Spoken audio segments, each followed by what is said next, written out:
অবৈধ ইটভাটার বিষয়ে জানাতে চট্টগ্রাম থেকে সরাসরি যুক্ত হচ্ছেন সহকর্মী এ.কে.এম নাজিম।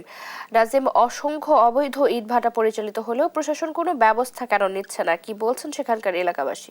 আসলে চট্টগ্রামের সবচাইতে বেশি ইটভাটা হচ্ছে রাঙ্গুনিয়া উপজেলায় এবং সাতকানিয়া উপজেলায়। এসব উপজেলায় কিন্তু সবচাইতে বেশি ইটভাটা রয়েছে। পাশাপাশি অন্যান্য যেসব উপজেলা রয়েছে হাটহাজারী, রাউজান, ফটিকছড়ি, রাঙ্গুনিয়া, ভোজপুর, সীতাকুণ্ড, মিরসরাই, চন্দনা, সোয়াগাড়া এইসব এলাকায় যেসব ইটভাটা রয়েছে সেসব ইটভাটার বিরুদ্ধে কিন্তু গত কয়েকদিন ধরে আমরা দেখেছি উপজেলা প্রশাসন আইন শৃঙ্খলা বাহিনী অভিযান পরিচালনা করছে এবং বিভিন্ন ইটভাটাকে জরিমানার পাশাপাশি কিন্তু সিলগালা করে দেওয়া হচ্ছে।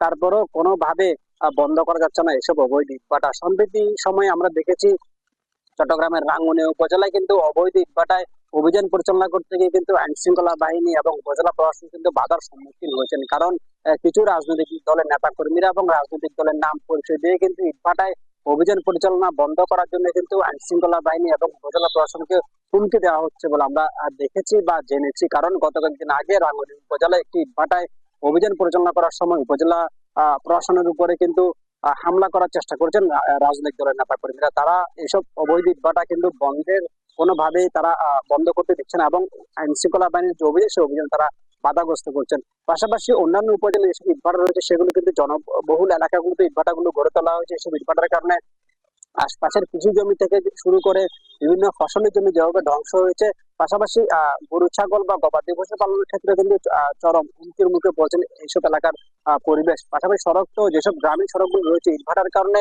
ইটভাটার গাড়িগুলোর কারণে কিন্তু এসব গ্রামীণ সড়কগুলোর অবস্থা খুবই ভয়াবহ। গত কয়েকদিন আগে এবং গতকালকেও কিন্তু যে উপদেষ্টা রয়েছেন রেজওয়ানা তিনিও বলেছেন অবৈধ ইটভাটা এবং পাহাড়ের মাটি কাটার বিরুদ্ধে কিন্তু প্রশাসনের যে অভিযান সেটি নিয়মিত করা হবে এবং যারা পাহাড়ের মাটি কাটছে তাদের শ্রমিকদের পাশাপাশি যারা মালিকরা রয়েছেন তাদের বিরুদ্ধে কিন্তু কঠোর ব্যবস্থা নেওয়া হবে। অবৈধ ইটভাটা বন্ধের কিন্তু দ্রুত পদক্ষেপ নেওয়া না হলে কিন্তু আশপাশের পরিবেশ ধ্বংসের মুখে হবে। তো এই ছিল অবৈধ ইটভাটা নিয়ে আমার কাছে সর্বশেষ।